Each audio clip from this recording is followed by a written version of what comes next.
All right, so yeah, welcome to the Lovecraft Easing podcast. Laird Barron is our guest today. Hey, buddy, how are you? Hey, good. Relatively speaking, yeah. Um, Now we've got a new panelist.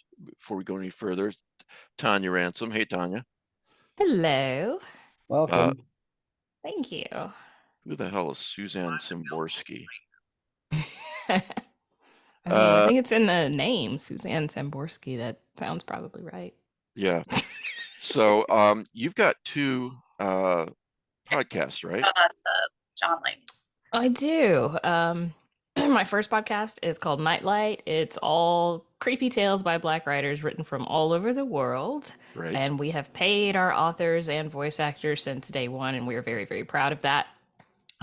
We actually had you on a year or so back to talk about Nightlight. Yeah. When I was getting started, before it was even like a business thing, it was just kind of a hobby thing. And that was a very memorable experience for me.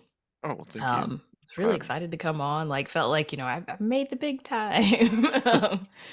But yeah, like since then, Nightlight has won a couple of awards. The Ignite Best Fiction Podcast Award in 2021, and last year I won the World Fantasy Award. So that was super exciting and unexpected, but also really, really cool. Yeah, and then I have a lot of awards. Afflicted. Congrats. Yeah, thank you. And then I have Afflicted, which is more like a full cast audio drama with new storylines every season, and it's best described as Lovecraft Country meets True Blood for your ears. Well, it's no secret to anyone who listens to the show that I love audio dramas. I grew up listening to old time radio and mystery theater, and it's about fucking time, Langan. So we'll go with Langan next. Anyway, Tanya, I'm sorry, I meant to say welcome. It's John's fault. It's Langan's fault. I know. So you don't have to apologize for him. Wow. I don't. Wow. I don't apologize for him. I was just about to say, "Oh, welcome, Tanya." I don't know if Lovecraft. I don't know if the Lovecraft easing can survive such an injection of class, but I take all that back now. That's you'll. I've got four brothers. Every one of you are getting picked on at some point. Oh man. Okay, that defense mechanism. That explains everything I need to know. My 4 previous marriages are all John Langan's fault. Yeah. I believe that. He's such a troublemaker. I was trying to make money through graduate school. The matchmaker position seemed like a good idea. How was I to know that it wasn't going to work out? How was I to know that Pete Rawlick is completely incompatible with just about everybody? With everybody, yeah, pretty much. Well, I want to say welcome, Tanya, to the show. And when I welcomed Tanya in email, Carpenter said, "Now, Spill, is Mike Davis actually paying you, or is he stringing you along with promises like the rest of us?" And I knew Tanya was going to fit right in when she replied, "I'm cashing $1 million checks. Sounds like y'all are suckers." So it's true. Money in the bank. Yeah. I'll have that first check to you going out tomorrow. So appreciate it. John Langan is here, as everyone has just heard. Matt, what's the prize today? Hi there, I'm Matt Carpenter. I run Lovecraft Easing Movie Night, and last night I got to see we had an absolute blast with Renfield. Real fun movie. Okay, and I was wondering if it was. Yeah, that's good to know. Gosh, there's nothing not to like about it. Because you were pretty old man grumpy about it before you watched it. Well, I was thinking Nicolas Cage was gonna just be like Nicolas Cage, but he actually he played his part really well. That's what I was worried about. A modicum of restraint while still being over the top. It's just a blast. It's fun. It's funny. There's good action, good story, good characters, great acting. Good to know. Anyway, our prize is a graphic novel called Descender. It's about a robot in the future. It's a sci-fi. So if you want to win this, just send an email to easingprizes@gmail.com. Put Descender in the subject heading, and we will draw a winner in about 6 weeks. Maybe it's you. Hey, Bridget. That looks super cool. Greetings. I bid you welcome. Thank you very much. Bridget, I'm a composer and artiste. Artiste. Yes. And I'm just full of accents today. I don't know what it is. Okay, I've been I always want to promote my co-panelists. In the last couple of episodes, I've been including links to, their websites or projects or whatever. So, be sure and check the show notes, folks. Like with John Langan, I think I linked to his Amazon books page, for example. No, you told the FBI my address. Thanks a lot, buddy. Yeah. I had to move. I was just getting to like this place, and now I have to move again. Well, take your family with maybe you. the next prize should be doxing Lincoln. Yeah. I've got his PO box address. We'll destroy him with that. Yeah. DeBronzo. Hey, Mike DeBronzo, architect, artist, and 50. Yay. Joy. That's right. It's birthday week at the Lovecraft Yes. Easing. See, you were on Wednesday. I was on Thursday, and Bridget was Saturday, right? Yesterday. Friday. I'm sorry. Friday. The day after Yeah. mine, right? Yeah. Happy birthday to you all. How is that's it that right. Bridget, there are 3 days in a row. How is it that Bridget looks eternally youthful while you two, I mean, you look like the Undertaker is right outside the door. Blood of the living. I will not tell you my secrets for you. I will only say every time I see myself on camera or a photograph of myself, I think, God, you're looking old lately. Join the club. Yeah. Yeah. We all say that too. Yeah. Anyway, Mike, welcome. I mean, about you. Yeah. Welcome to the 50s. Yeah. I hope you like ibuprofen, man. I do. Oh no, I can't. And I'm poodle allergic to skirts. Welcome to the ibuprofen. I don't like this. Okay, so Pete's been in his 50s for a decade or so. You want to Bronzo, introduce? this is your future. So, Okay, I use that stuff now, and I am in my 40s, so I don't know if I'm just like getting ahead of the game or if I'm aging faster. But like, I don't look like I'm aging faster. Yeah, you Maybe don't. I'm aging faster internally, and the outside is just staying the same, and that's the price that I pay. Do you by chance have a painting of yourself somewhere? A painting? Yeah, Dorian Gray type painting. that Oh, could explain it. no. No, Yeah. I mean, I know what it is, but no, I don't Yeah. know. Would you A tell painting us of if you myself. would you tell us if you did though? Oh yeah, absolutely. Oh, Absolutely. okay. Like, suckers, here's my painting. I'm You wanna totally the type of person that would get like one of those old like royalty style paintings, but like with my cat in my lap, and the cat has the little crown, and then I have the crown. I would totally 100% do that. Matching crowns. DeBronzo, if Frolic is your guide, you've got a number more marriages to go through. So Oh, just be ready. Okay, just be ready. 5th time's a charm. That's brutal. Yeah, fifth time is a charm. So I'm trying to see a new physician for my shoulder, and the woman on the phone, she's like, are you married, divorced, widowed, or single? And I was like, yeah. What was that stuff you held up? This is Equate. It's sort of like a 'Cause I generic. Like might- Asper cream. I might Yeah, it's like need it. Asper cream. What's really terrifying is like this. I have one of these in reach at all times. It's Okay, like I'm not that bad yet. They're all scattered around the house, and they're in my office and by my bed. It's just Yeah. I hurt all the time. I'll tell you why I'm asking I later. really feel bad for all of you. Is there a reason? Yeah, Yeah, you're all so old. Poor Yeah. babies. Yeah. All right, let's Anyway, okay. We should probably talk to tell us Laird now. about colonial England. What was it like? I was more Anyway. curious about the dinosaurs. Laird, thanks for putting up with all this bullshit. So Laird's got a 4th Isaiah Coleridge book coming out on Tuesday, right? That's right. Novella. It's a novella. It's about 34,000 words. Okay. So it's Yeah. pretty decent. Yeah. So it's a novella coming out Tuesday. It's available in Kindle and print. Yep. I Oh. even have I'll just hold this puppy up there. That's what it looks Yeah. like. Oh, wait, keep that there With because I'm going to that put you on beautiful this cover. screen. Yeah, I looked out. As There we Clint go. would said, I've always been lucky when it comes to covers. Oh, yeah. Revert did So that? good. Yeah, no, this is Hag Cult. Hag Cult did it. Actually, make sure I get everything. I was Myra Fersner. Oh, okay. Really, really wonderful. The colors it is. in person, it's really. I'm signing. Actually, you notice there's a sticky note sticking out of here. I'm in the middle of signing about 35 boxes of pre-orders that arrived. So Yeah, like what, 1,300 books? yeah, I think it's going to be. I'm signing because we had a cutoff. It was the first month, and then we extended for another week or two. But basically, the pre-orders obviously continue until shipping day. Shipping day or publishing day on Tuesday. It's going to be closer to, I think, closer to 2,000 pre-orders, but Oh, I'm not wow. sure. I'm not sure about that, but it's quite a few.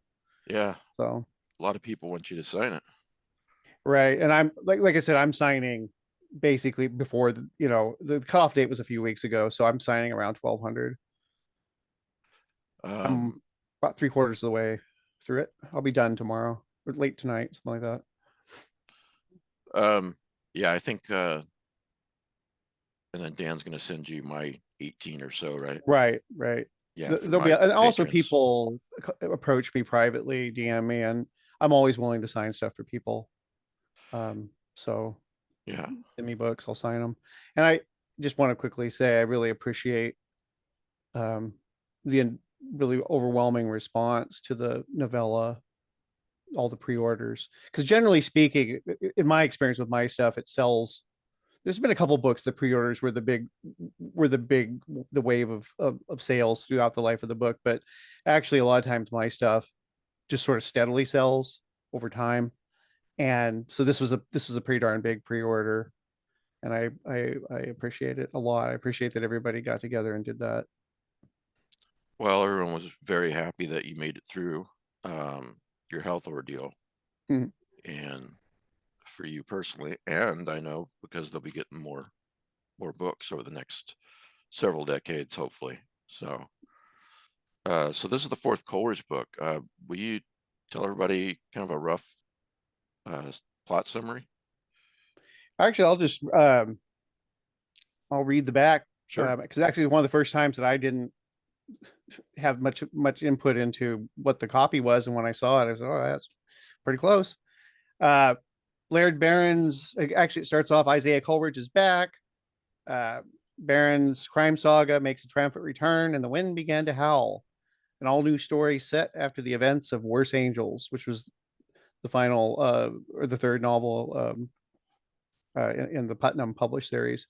A seemingly benign case gradually pulls mob enforcer turned PI Isaiah Coleridge into a chilling mix of music, movie magic, mayhem, and madness. This time, Coleridge's dark journey forces him to confront a brutal truth. For some who try to escape the past, there is no way out. I'm really glad this is published by Bad Hand Books. Yeah. And I'm really glad that they're doing this. They're going to be doing at least 3 more. Is that right?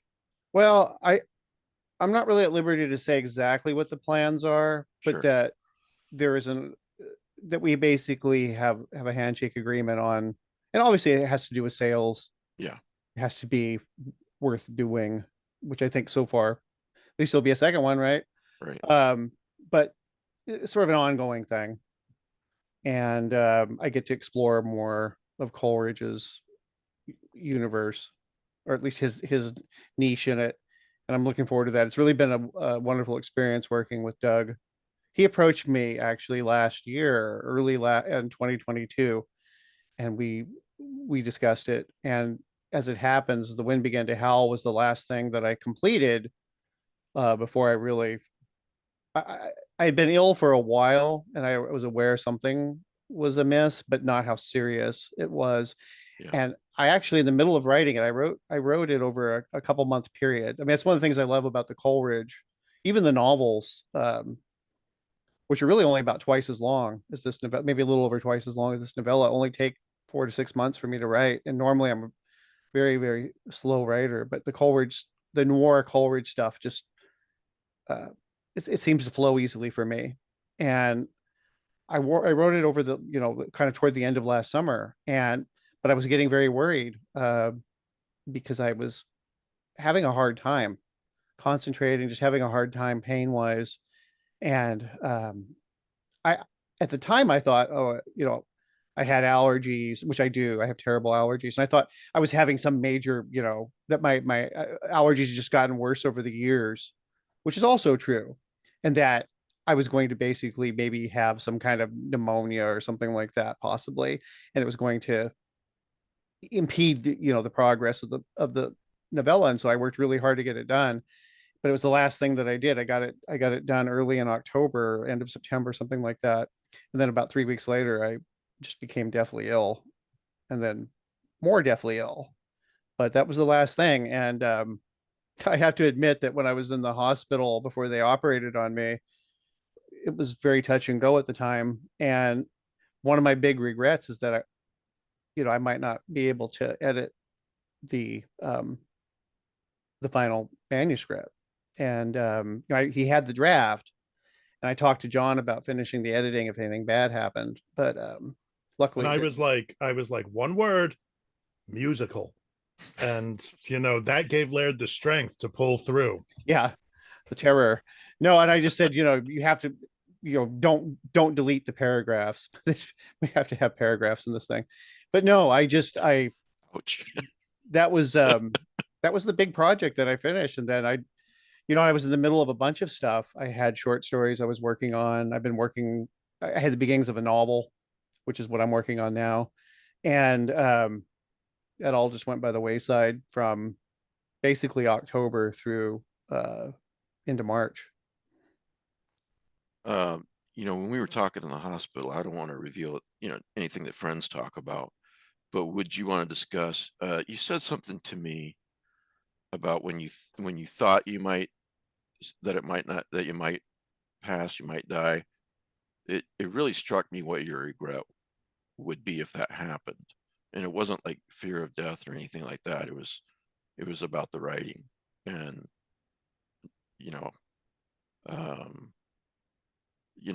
Sure. Well, it's interesting. I mean, fortunately, or maybe I guess some people look at it as really unfortunately, I've been pretty close to the abyss a couple times in my past. They were different. They were more dramatic. I almost froze to death one time. I almost drowned another time. And in both cases, it was very similar to what happened in the hospital. There's this feeling of it's over, but there was really no fear involved and nothing like that. I certainly, don't want to go, but as I told you, the fear of dying is not really something that was at the forefront. It was regret. And yeah, I really regretted that. I've been working on this fantasy universe and the antiquity setting, which is a secondary world that's very similar to ours, but it's sort of a fairy tale. It's a conglomeration of things. And I felt like I'm quite a ways into a collection that I've been putting together for about 10 years now. And yeah, it bothered me tremendously that I wouldn't, possibly wouldn't be able to finish that, because that's how serious the situation was. There was, the operation itself wasn't necessarily, it was invasive. They took 20% of one of my lungs, and a bunch of, necrotic flesh around my lungs. And that's why I'm actually going to be in recovery for a long time, is they actually had to cut lots of muscle and nerve from around my lungs. Yeah. And that takes a while to grow back. And but it's gonna cause you pain for a while as well. I'm in significant pain. I have significant weakness, and I'm certainly I'm at 50%, 60%, which I'm grateful for. But yeah, the danger to me was just that I had, through my ignorance, allowed my illness to progress to the point where I was within hours of dying when I went into the hospital. and they actually had to rush me into surgery. Once they figured out what was going on, they did it like one, like my primary care physician I have now said, well, when they do it on a Saturday, they come off the golf course to do it on a Saturday. He goes, you know, it's serious. And they were actually looking at doing it. They wanted to put it off for another few days, but it was so bad that they just got the team together and did it, which I mean, there's so many people I'm grateful to. We just start with them. I'm grateful to the hospitals, the Kingston Hospital, Westchester Hospital, Mid Hudson Regional, and all the doctors and the nurses and everybody that took care of me. Enormously grateful. And then, of course, the response from the community, which I was completely unaware of. I was out of it, in and out of consciousness before the operation for the first week while this was all going on, the GoFundMe and that you organized, and just all the notes and letters that people sent. And I really wasn't in a position to even absorb any of that for another month, probably. So, as I've said before, I'm still sort of grappling with my emotional response to all that. It's pretty humbling. Not just to be alive, but also just that people, you know, we're invested. I know Like that people you've never met. Yeah. Right. Well, and people I never met, but even people that I've just known as colleagues, and very emotional. As much It's shit as I very give, traumatic. as much shit as I give Langan, he's a dear friend, and he, you know, he got there and made you go to the hospital along with Jessica. So Right. And you know, let me be a cautionary tale. You know, part of it is just to do with I've been a full-time writer for years, and successful in the sense of small press and kind of a cult following, if to coin, you know, to use that term, but not a huge commercial success by any means. And so money's always been really difficult. And you know, I essentially avoided, you know, I can tough this out. And you know, part of it was earned. I mean, I've survived like week-long, you know, malaria style sickness in the past. I could do it again, right? I mean, I've had pneumonia a couple times, you know, and my parents didn't believe in doctors partially because we're out in the woods and we were poor. So guess what? You know, I have scarred lungs, and I just thought this was another case. I had no idea, you know, that I had a giant tumor, you know, eating my lung. Essentially that's what it was doing. And, you know, go to you just have to, even if you just have to pass out in the emergency room, not from, in my case, not for my own sake, as much as I just, when I came out of it and I saw the pain it had caused my loved ones, you know, but that's enough about, I think it's enough about that. Just, you know, get yourself checked.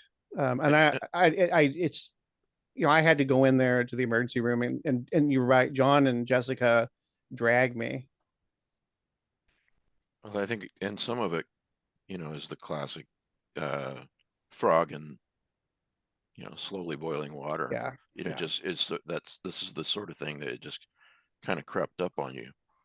And that's easy to ignore. It really is, even as it gets bad. No, I did. And I just thought, because finally, you know, I got some medication. I was taking antibiotics before I went to I thought, okay, and there were days that were a little bit better, but it just, you know, not to belabor this, it's just, it was no, I think you're fans when I hear this. Yeah. Yeah. It was a pretty hideous experience. I mean, I was getting to the point a few days before I went to the doctor. I didn't tell Jessica about this because I keep really late hours, and, you know, I couldn't breathe. You know, I would, where you can't, there's nothing obstructing you. You're just not getting oxygen. It would go away. And you know, I honestly, I thought this is the worst allergic reaction I've ever had, you know, but if maybe I even have a chest infection, but I'll beat it with this, albuterol and, you know, some of the, antibiotics that they had given me. And then when I go to the hospital, I find out that there's, you know, a tumor like this, you know, and they took out 2 liters of pus from the tumor. that, you know, and think about that. Those are party size. You could throw a big party with 2 liters of Coke. Yeah. You know, you're not gonna, you know, just looking That's back. my motto. Yeah. That's right. Or maybe just a few ounces of Coke, right? But I mean, I just the bottom line is, it's just looking back, I shudder. You know, like it was close. Right. I talked to one of the doctors, and I think, you know, he was really, they're all very disassociative. You know, they compartmentalize. This is a job. And he just leaned forward. I said, you know, how bad was it? This was after the operation. And he just leaned forward. He patted my hand and he said, "You had a few hours." You know, something to that effect. You had a few hours if we hadn't operated. So, that was a little too close. So suffice to say, for everyone that's interested, you know, I also found out that I have raging diabetes. I'm on insulin. I have a restricted diet, all this stuff, and I'm following it. All my numbers are drastically improved from January, and I got a long ways to go.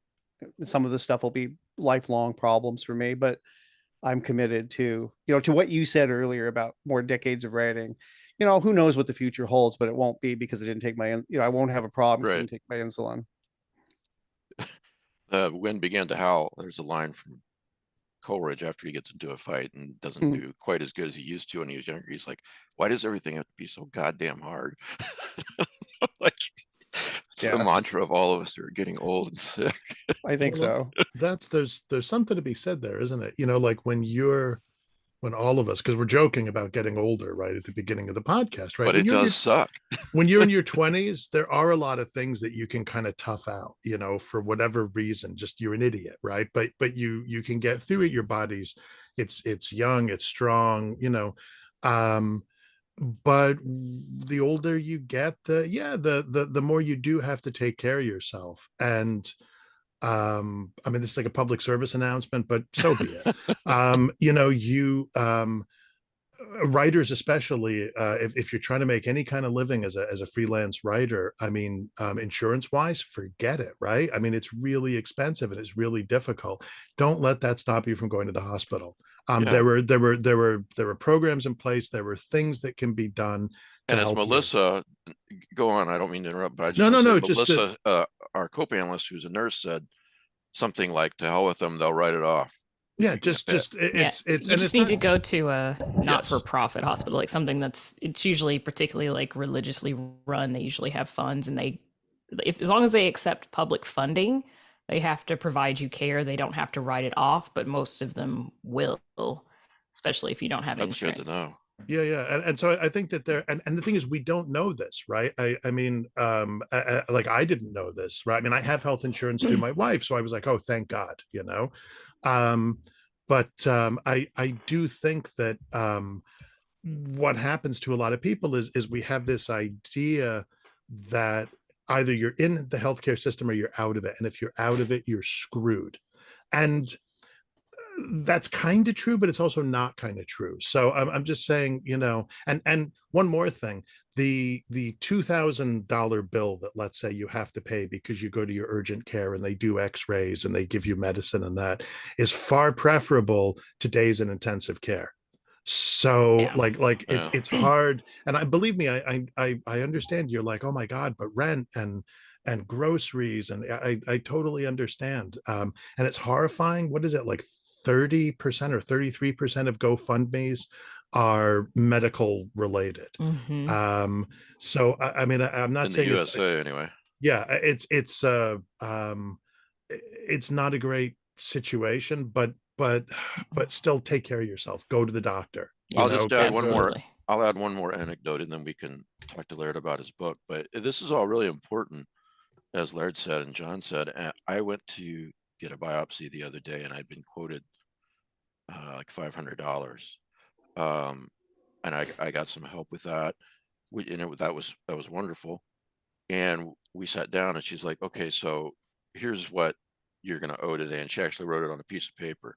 It was like over $2,500. Yeah, I felt like it was in a movie. You know, they don't want to quote the price; they just slide it across the table to you. You know, and my wife actually started crying because she's like, he's got to get this, but we can't pay this. Well, the point of this story is that Danielle had the wherewithal. I would not have, now I would, but to ask, would you guys accept payments? And she's kind of like, I don't know. And then she's like, what can you pay? And I said, well, I could pay, X today and I could pay X a month. She goes and talks to somebody and she goes, if you can do an auto pay, then we'll let you do this.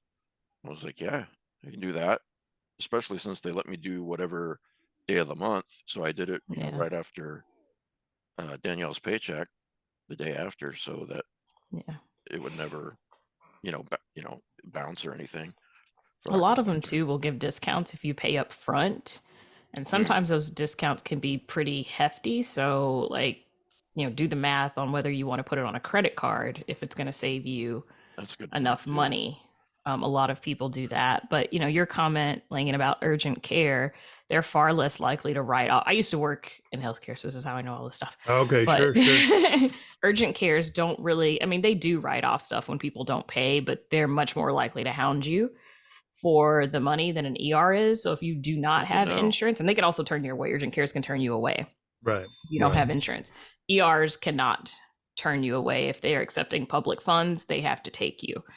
And they're much more likely to have funds for you to be able to write off whatever your care was.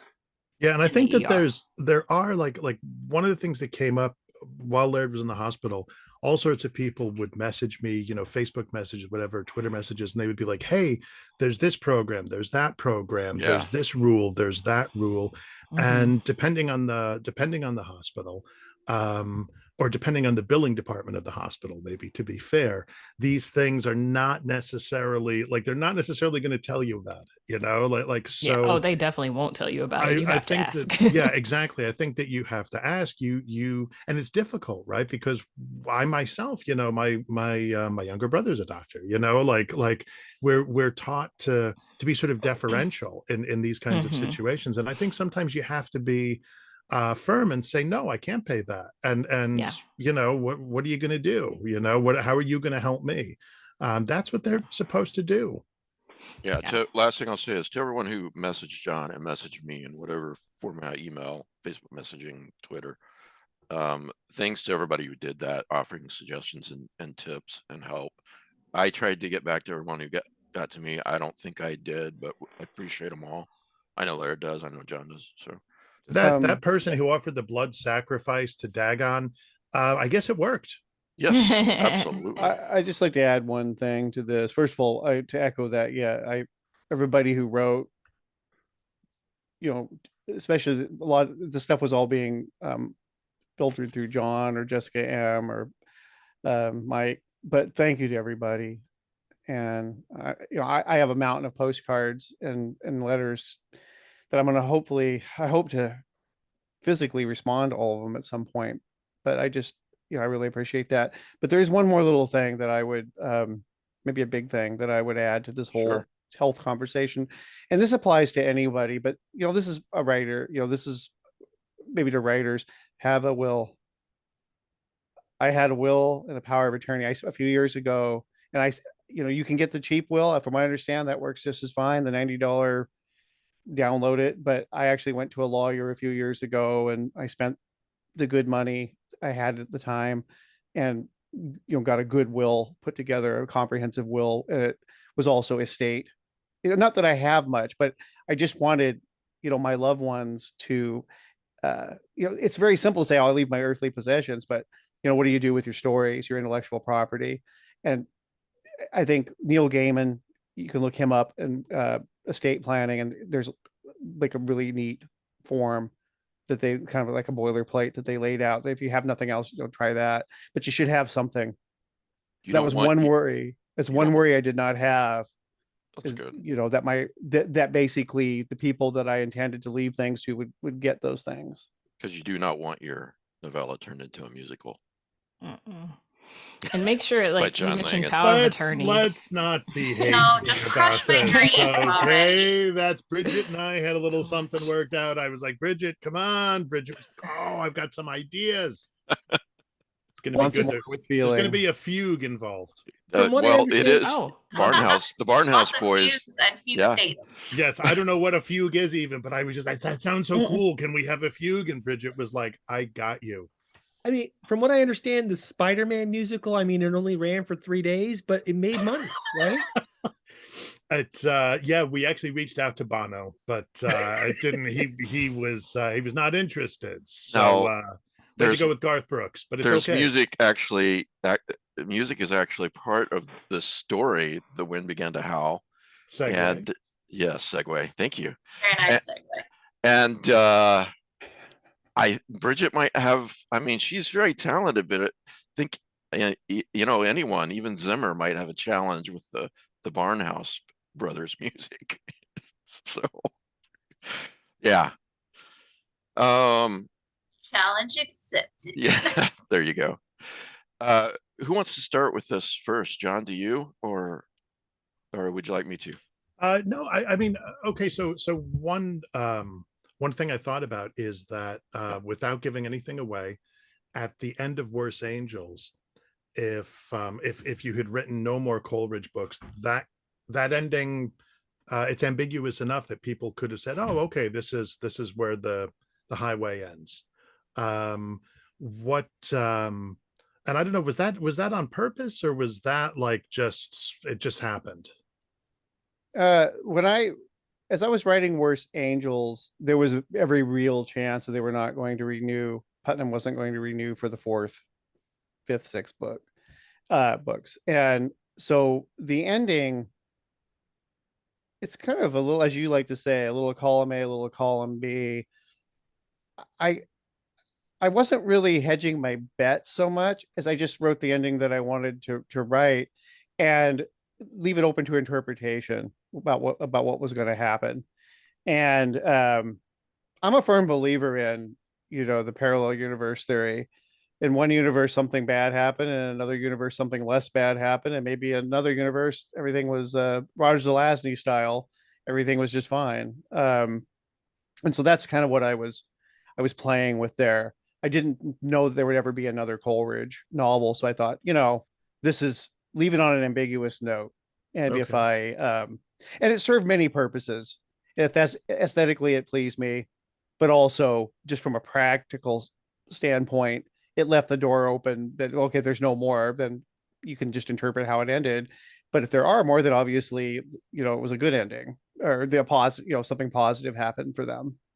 So But I will say this, that you haven't heard the last of even though it's not really, there's a very subtle reference to it in this novella. I'll give you that much of a clue, but there will be, depending on what happens in the future with my deal with Doug, there will be more callbacks to that we're not through with that. Okay, so that was my next question. You mentioned like books 4, 5, and 6. So you and I had we kick around stuff all the time. I mean, did you have a clear idea of 4, 5, and 6, and to what extent is the novella, does it partake of any of that, or was it you were like, nope, I'm going to write a novella, so I got to come up with an entirely new story? Once again, column A and column B, but mostly in the sense that the restarting it with someone who in other words, publishing with Doug is going to be different from publishing with Putnam or one of the other big New York publishers for certain practical reasons, and have to do with creative license, freedom. Putnam was very good to me, but they bought the series as one type of artifact, and they were very uncomfortable. Even they'd already made up their mind just because of sales, that type of thing, but they would not have been comfortable with me slipping much more into the weird or the horrific than you see in Worse Angels, where with Doug, it's much more, do as you will type of thing. So even if I don't indulge in, I can't really imagine going full bore old leech with Coleridge, but we might go half bore. And the freedom to decide that, though, for myself is really liberating. But as far as like the general ideas, it's actually almost like I won't say a restart, but I'm going in a slightly different, darker direction than I had planned if I had continued to write novels for Putnam. I would say much more. We're going to get a lot closer to my cosmic horror with the Coleridge series going forward. Do you see with the if this one does well, and I think there's every indication that it will. And kudos to Doug Moreno and Bad Hand for not just publishing it, but I mean promoting the hell out of it. I really there was Laird and I were talking about this before, that there was a post on social media within the last week. I think it was, and I can't remember who it was, so forgive me, poster, but it was about the way that when books don't sell particularly well, publishers act like, what happened? And in fact, they did no promotion. They did nothing. They did less than the bare minimum. And it's treated as if, well, we published the book. Clearly the book wasn't any good. And if you just pay even a little bit of attention, you realize, no, some books get promoted and some don't. So all of which is to say that when you see someone like Doug, and granted, Doug is an independent publisher, he's dealing with a more limited number of titles. Nonetheless, Doug has done a fabulous job with Eric LaRocca and now with you, and it so all of which is to say, I think that there's a good chance that there will be at least one more Coleridge book from him. Do you see that as another novella or a long novella, or do you think it might push up to novel, or are you not willing to commit to that? I really don't want to commit to writing more Coleridge novels, although I'm open to it. I don't see after writing this one, it's like anything else. It's I've written novellas in the past, so I have a lot of experience writing novellas, but it's still different to write a Coleridge novella, an episodic thing. And also balancing that with, I want it to stand alone. I want somebody to be able to jump in to any of these books and go, okay, it's noir, it's mystery, it's hard boiled. I get the gist. And then if you happen to, you can enjoy your experience. But if you happen to read the ones that came before at some point, it'll be all the more rewarding for you. And that's sort of what I'm, no matter what form these take, that's kind of what I'm working with. But I have to say, I anticipate the second novella to be even more comfortable for me, just because back in the, get into the rhythm of writing Coleridge novels, but compacting them. And that's what my goal was with this novella was, and I've been doing it with short stories for a long time, is to try to compact a lot of a universe into a short, a short page number or word count. And I think I'm pretty eager to do it. I mean, I really enjoyed writing this one. And so I would like to continue to write, more. Now, one thing, I can't be specific because it wouldn't be fair to Doug. I think he would want to be able to reveal it in his own way, but there will be, I'm planning some other stuff with Doug that, I think will be very interesting to my fans, and it may or may not involve my noir, but be much more horrific. So we'll see what happens. I want to emphasize something Laird just said real quick. For the listeners, if you're looking at this, look, it's only $4.99 on Kindle if you're a Kindle person. Novellas cost less. Pick it up. But my point is that if you're looking at this and you're like, wow, this looks great, but I haven't read the first 3 books, that really doesn't matter. I mean, as Laird said, if you've read the first 3 books, it will be more rewarding, just like anything else. But you can dive right into The Wind Began to Howl, and without having read the first 3. You can always go back and read the first 3. But yeah, definitely pick it up. Yeah, I'll say I haven't read any of the other books. I started reading this one kind of late since I just joined the team, so I haven't finished it yet, but I had no problem following what was going on. So yeah, you can absolutely start with this book and not be completely lost, which I think is great. I don't know. I feel like that's a really hard thing to do as a writer, is, have all of these books planned out and then make them so they're standalone enough that a reader can pick up and wherever in the series they want to and go back and read if that's their preference. So I'm in admiration that I was able to pick up a book into a series and not be like, what the heck is going on here? So And let's face it, the Bob. crushing sense of disappointment is just the same. Yeah. God. I will say, Lingan, earlier you were talking about that tweet. I think it was Matt Wallace Was it that okay? tweeted Yeah. the thread about that. I just looked like really briefly and was kind of glancing because I was listening and talking, but I think it was him. Yeah. Well, I mean, and it's a dirty secret. It's an open secret. I mean, Wallace said, Yeah. editors know it too, but they're like, what can we do? Right. You know. I want to ask, because I don't think I've ever asked, what was the inspiration for Coleridge in the first place? So you and I have talked many times about Zelazny and Corwin and so forth, the Ember series. As for me, tell me if I'm wrong, I can see some influence there. I'm sure many other places. But what was the point where you said, I'm going to create this guy and this is how this is the kind of person he's going to be, and so on and so forth? It all began with it was right around the time that the Nightshade bankruptcy, before Skyhorse basically picked up their marker. But I was kind of in the weird position with my agent at the time or agency, and I was offered representation from Janet Reed, and she's an old school crime. She reps a lot of crime authors, has a lot of experience, and that's something that I'd wanted to do. And I thought that might break me out a little bit more, and it was a fun, it was a fun intellectual challenge. Write a straight crime novel, and not resort to the supernatural or lean, to lean on it, because it's something I was really comfortable with. And that's what happened. As far as the actual, the genesis of the character, I've said it, maybe it sounds, a little flippant, but essentially he won the audition. I kind of thought about it over the course of a few months, and before I actually started writing, and that was the character. Coleridge was just the character who just kept recurring for me. And basically he's a synthesis of several of my other hard-boiled characters.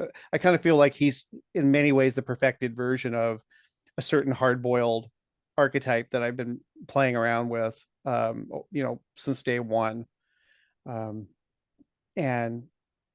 that's who I settled on. In some more, maybe more interesting tidbits, it also kind of harkens to Pulp Fiction.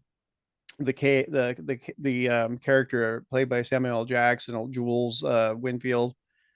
I always said to myself, at the end when he said, "I'm going to walk the earth," I always thought we should have had a show or a movie, at least, what happened to him out in the world. How'd that work out for him? And I thought, wow, maybe I could have a character, maybe I should write, be the change you want to see. So write it yourself. And, it's written, it's very, my feeling about writing the Coleridge stuff is to treat it's almost, it drips hard boiled. It's, it's certainly an artifact of its genre. And I don't want to say I don't take it seriously, because like old Moondog says, take small matters with great important, treat small matters with great importance and large matters lightly. I do take it quite seriously, but it also allows me to almost be satirical or absurdist, and to use noir and mystery as a vehicle to maybe get some deeper thoughts across. But the surface is certainly, it should be like a warm blanket for people who like that kind of fiction. You should pick it up and go, oh, okay, I've read a lot of books. I've read a lot of books like this. This is following the rules. This is, I want you to, when you get on page 50, Coleridge is, kicking somebody's ass, or he's, out in a hot date with his girlfriend, or something that makes you feel like, yes, it's not necessarily repetitive. It's just that it's comfortable. This is something that will bring you comfort. And then I stick the knife in somewhere else. I learned that when I wrote the Emigo sequence. My editor at the time, this is a 20,000 word novella, and it's basically structured like a classic, just straight up noir, hard boiled novella, with a few little weird incidents in it. But at the end is, it gets weird. It gets Lovecraftian. It's cosmic horror comes flooding in. And I remember my editor, old Gordon Van Gelder, said, "Yeah, could you just change this or tweak that? Because you don't want somebody to get to the, you don't want somebody just to start reading it and then throw it across the room. It's really good that you kind of lured people in a little bit with a traditional mode." I said, "Right, I want them to throw it across the room when they read the last page." So that's kind of how I feel with Coleridge. It's that I want, generally speaking, I want you to have, if you're the kind of reader that's important to you, to feel this like, my old friend Coleridge. I'm with him again. I'm comfortable with what's going to happen, but then things are going to happen periodically that jolt you out of it. And I have found that, and this is something else John here has talked about, is that sometimes form is not the straitjacket that myth would have you believe it is. Sometimes form is actually the key to subverting itself. You write within the form, and then you can deform it. And I find that when I first set out on this journey with writing straight crime fiction, or however you want to put it, a mystery, that it was going to be in some ways restrictive. And what I found is actually the opposite, that I'm able to inject all kinds of little things in there that are quite amusing to me, because they are art oriented rather than commercial. What you said about it being comfortable, I absolutely agree. When I first started reading Coleridge, I was like, oh, okay. We got a bit of Spencer here. Then you realize as you read it, oh no, it's Hawk actually. We're more into Hawk, at least for me. No, that's true. That was the other thing, is I always thought that Hawk was equally, if not more interesting than Spencer. The only trick is that sometimes a secondary character that's really interesting is precisely interesting because they're mysterious, or because you let the audience imagine more about them. So what I've done is I've just inverted it. So Hawk is more the main character, and Coleridge and Hawk have a lot of similarities, and the mysterious character is more is the sidekick, Lionel. But right, it's just that Parker was a huge influence. My thing is, you have a couple choices. I love that series. Yeah, absolutely. And McDonald, Travis McGee, and there's Matt Helm. There's all this stuff. Obviously the Parker stories back in the day, Stark stuff. My thing is, you have a couple, at least this is how I look at it. I have a couple choices when it comes to dealing with influence. Whether it's Lovecraft, or whether it's a famous hard-boiled, crime writer, whether it's Roger Zelazny, Jack Vance, whatever. You can either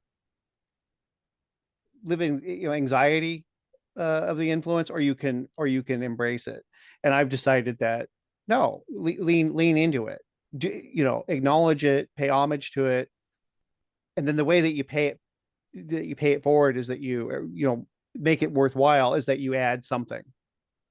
You're not competing with these authors, and you certainly don't want to regurgitate what they've done, but you simply take that tradition that these influences have, and here's my contribution to what you've established. And that's how I look at all my fiction, really, but specifically stuff like the Coleridge stuff that thus far has conformed to genre convention in a very stringent way. We've already let Lingen talk as much as allowed on any one episode. So if anyone else has questions that they want to, my lawyer is fighting that. My lawyer is still being decided in the courts. Oh, that's true. I'm sorry. Okay. Well, until then, I guess we'll let you talk. I have a question. Yes, please. Tanya. I'm always interested to know what other authors think that the industry is heading towards in terms of length of work. Like, we're seeing more novellas than we've seen in the past. And in terms of content, I'm really curious to hear what you see as what the next couple of years looks like in horror. It's I think novella is a key word. Everything I hear at all levels, whether it's publishers, editors, taste, influencers, is that novellas are very, very hot right now. And there was a time when they certainly weren't. But I think that it's cyclical, because if you look back, a lot of so-called, novels are just they're just novellas dressed up a little bit with that title. Yeah. And I think we're like Old Man and the Thieves, for example. That's Yeah. by no means a novel, not novel length by today's standards.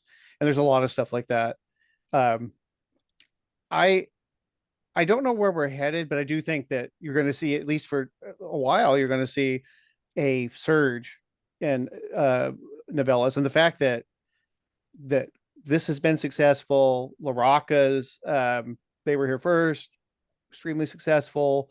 The Tor novellas have done really well. Laval's Ballad of Black Tom, right? I mean, there's obviously there's some that do well and some that don't, but there's been enough that have done well, starting with the big five, like, or at least the big New York publishers like Tor, down to small press, one person presses and stuff. You're certainly going to see some emulation of it, if nothing else, right? Well, those work.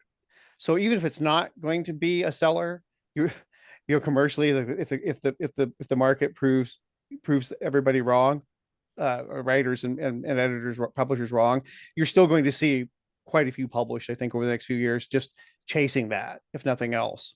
I personally welcome it as a writer because and a reader, because that's basically my favorite form of horror. Mine too, yeah. Mystery, even. I don't really understand, it depends on what it is, but I like I grew up on paperbacks, and everything was fairly short. I'd read a paperback in a day. And so I was, reading like 3 books or 4 books a week. You could just burn through those.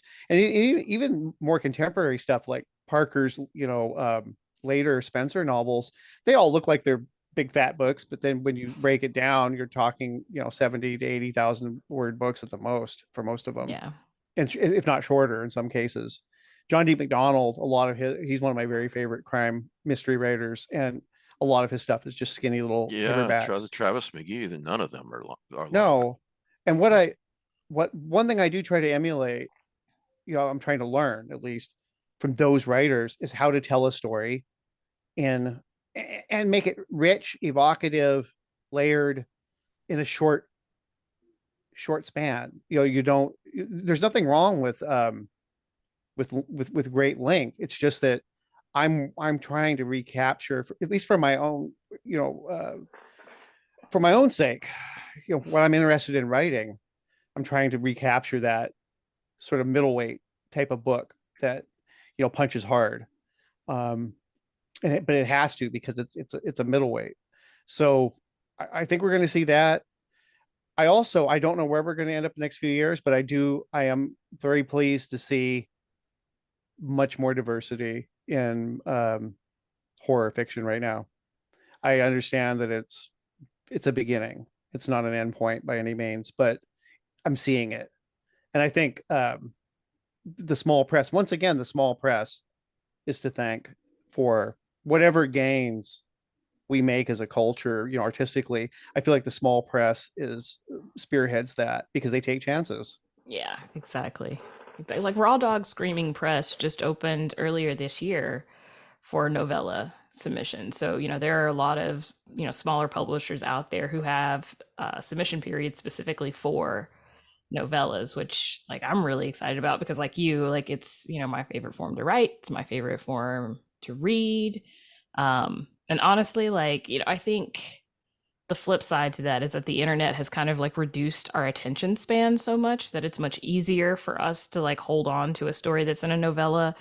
But, on the flip side to that, people are also really busy. And so it's easier to pick up a novella and be like, okay, I can finish this, versus a full length novel and being like, it's going to take me months to finish this because I have no free time, kind of thing. So I think, there's a lot of cultural impetus and, pushing us toward shorter works. And then, of course, like Wattpad, people, publishing chapters at a time on their story, got people kind of used to reading bites of stories instead of, like I used to do as a kid, and sounds like you used to do, reading a paperback novel in a whole day. And now it's got this more kind of TV-ish segue feel. into Dracula daily, which we'll talk about in a little bit. Yeah. But breaking the Dracula novel into bite-sized bits and publishing it to subscribers on the day of the letter, you know, in the original novel or journal entry and whatnot, which is brilliant, you know. So yeah, and I think back to the not just books like Travis McGee and so forth, but I love Charles Grant. He didn't write any huge novels. I got a whole shelf of Charles Grant, and they're, you know, they're like this, which is great. Well, So Pete. the thing that I'm looking at my shelf, and I'm like, I see China Meadville's Perdido Street Station, which is like this thick. I've got It, which is this thick. Yeah, Stephen King's a different story. Yeah, Neil Stephenson's Cryptonomicon they're all friggin' doorstops. You can't take them with you on a trip. You can't sit there on a bus or a train or a plane with that book. It's too big to carry. Well, So some of us have Kindles. I know you haven't gone into the 21st century yet, Pete. But I have a Kindle. But your point is taken. Yes, I've rejected the Kindle. It rejected you first. Let's be honest. Yeah, but I use my Kindle for travel, but nothing else really. Like, I prefer the physical books, but when I'm traveling, it doesn't make sense for me to pack, you know, because I'm one of those people that I'm like, I don't know if I'm going to like this book. And like, what if I get stranded and I need to, you know, pack 15 books and now I don't have to deal with that anymore. Books. I love physical books, and I love having them around me. I love reading them, but I love the Kindle too. You know, and it's just, they each have their pluses and minuses. That's exactly. So anyway, Pete, you were saying? Well, I was waxing poetically about how modern travel, how, you know, these big tomes don't lend themselves to the modern age, because you're stuck only reading them at home. And you know, to your point of like, well, what if I start reading this book and it's horrible? Well, when I'm traveling, I take 3 small books. Because if one is bad, I'll read the other one or the third one. But if I choose one fat book, I'm stuck with it. And if it sucks, it sucks. Right. But come on, I mean, I still pack 3 or 4 books, plus my phone has a Kindle, and then I buy some books when I get there. How does anyone your age read on the Kindle app on the phone? It's got. Oh, you can change the text size. It must one be word at a I do it all the time. time while I'm One word walking. per screen for a carpenter. I'll read while I'm walking, like, you know, on my phone. I'll take laps like around my house, you know, on breaks, and I'll just open up a Kindle book on my phone because it's easy to hold the phone, and I get some exercise in. And no Audible, nothing like There's that. a voice to text. And I do listen to audiobooks, but only like when I'm exercising outside, generally, because, you know, I need to be able to like see what's going on around me. I've just found that like audiobooks for me are kind of hit or miss. Like, as a podcast person, you start to notice a lot of things that people do, and you know, some of them aren't very well produced, and then it kind of takes me out of the story. So I prefer, unless it's a big author, I prefer obviously reading. This is a wonderful segue into Scott Thomas's The Sea of Ash, which the audio book for that. So everyone be sure to go to Audible and grab that. All right, so Bad Hand Books, this is kind of a fun question, and I noticed Laird didn't reply. I would be interested, but Bad Hand Books tweeted yesterday, I think it was, our pick for Isaiah Coleridge, if and when Hollywood comes calling for him. Who is yours? And I don't know, who is this guy? Jason Momoa, probably. Aquaman. Yeah, Jason Momoa. Mm-hmm. That's who Doug picked, I guess. I picked Jeffrey Dean Morgan. So I gotta go with Jeffrey Dean Morgan too. I'm sorry. Somebody said he wasn't big enough, but you can increase body mass, right?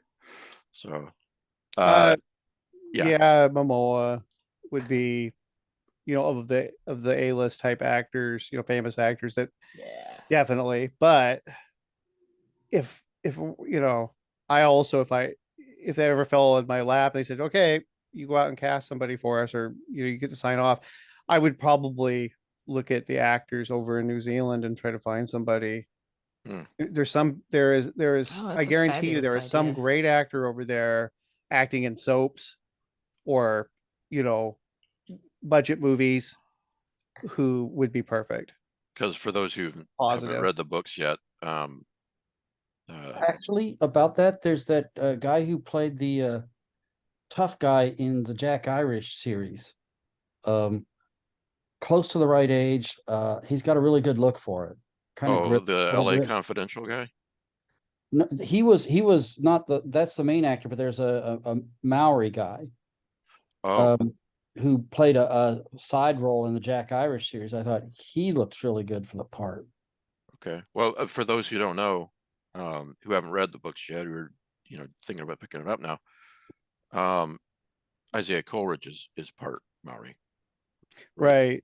And there has been Hollywood interest in it. So I wouldn't be shocked if something came of it at some point. I don't want to hold my breath, obviously, but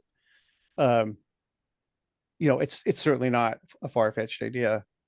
And at this point, Momoa would be certainly, I'd be ecstatic. I mean, he's one of the people that I think of when I write him. But like I said, I would be just as happy to find someone, an unknown who really fits the role. Well, I guess we'll just have to see what happens. Yeah, there was sort of like a Superman thing, right? Where Christopher Reeve, now you can just, if it was a known actor, at the time they were like, you can't imagine a known actor as Superman, and might be kind of the same. Get an unknown to play Isaiah Coleridge. Sorry, John, what were you going to say? I would say there was a show. It was from New Zealand. It was on Shudder, about 10 episodes, called The Deadlands. And it was a kind of a thematic sequel to a movie called The Deadlands, also from New Zealand, which is a kind of what would you call it? Pre-contact with Europeans, Maori sort of kind of fantasy horror, I guess you would say. And there was a TV show that picked up on it, as I said, more thematically than anything. And the guy who plays the great warrior there would be an interesting choice too. And I guess this kind of taps in more to what Laird is saying. Pick somebody who is unknown to audiences, maybe outside of New Zealand, and so he can be Coleridge as opposed to somebody else playing Coleridge. Exactly. Well, I like what you're saying about Christopher Reeve being Superman. You said it better, but yeah. That's a good point. But you just don't have any control over this stuff. I've been lucky enough to have a little bit of input as to who will or won't voice him. And William Demerit has voiced him thus far, and I consider that Williams the voice of Coleridge at this point. But speaking to audiobooks, he just does a fabulous job bringing him to life. I wanted to ask you more about this, what you just talked about very briefly about Coleridge in antiquity.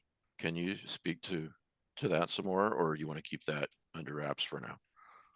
Just that my antiquity stories it's not always evident, because they're over a span of time and subject matter. Some are fairy tales, some are low fantasy, and some are extremely Baroque high fantasy, all a Jack Vance or Moorcock, or those types. But I modeled it after kind of a combination of the greats who have come before me, like Stephen King's Territories or Roger Zelazny's Shadow. The idea that we exist, that there are shadows of ourselves, or doppelgangers, or just alternate universe, alter egos. And I have been working. I love that. Right, and I've really been having a lot of fun with that. I mean, that's one advantage of having written a lot of characters over a lot of stories over many years, is that I have a very consistent universe that I even though it's there's a spectrum of things that occur. I just have a lot of material to put into a territory situation, so that I can just start plucking characters that have villains, antagonists, protagonists, side characters galore, monsters, whatever, and reimagine them in this secondary fantasy setting.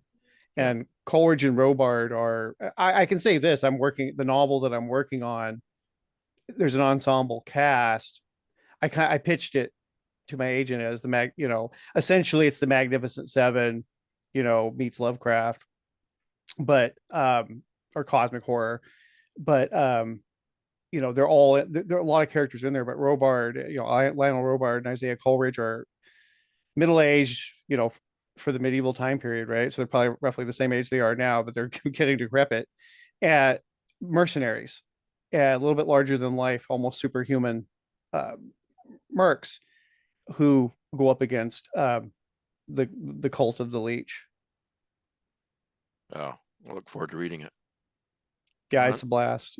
I really like I like writing the antiquity stuff. I've written a few stories for Ellen Datlow and Paula Garant's been in their anthologies, and then I had a Cosmic Horror Monthly, and I would say anybody who likes to read weird fiction and cosmic horror, obviously fantasy, should check them out. Yeah, they really are doing a nice job. Their art's really cool. They have great writers in there. A lot of names you've probably not run into before, which I think is a bonus. And then they'll have a few names that you will recognize potentially.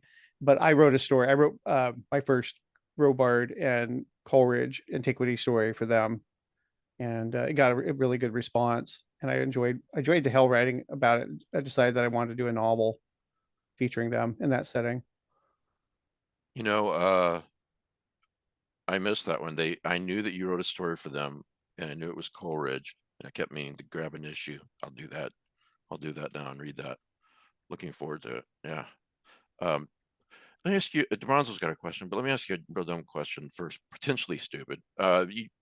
This subject fascinates me, parallel worlds, the possibility of it, even in science, shadows and doppelgangers. When you talk about this subject, how do you feel about it personally as in real life, not just fiction? Is there a possibility of that in your mind? Oh, the thing, I have this really strange relationship with the supernatural or the occult, in the sense that was a wide-eyed believer, as a kid, and maybe even into young adulthood, and I've become a fire-breathing skeptic in my middle age, and yet I say skeptic. I'm not it's not that I scoff at the idea of the supernatural at all. I think, if 1/1,000,000% of all this stuff that happened, everything else is a hoax or misinterpretation of events, sensory data, that, fraction proves the case, right? It only takes one. Sure.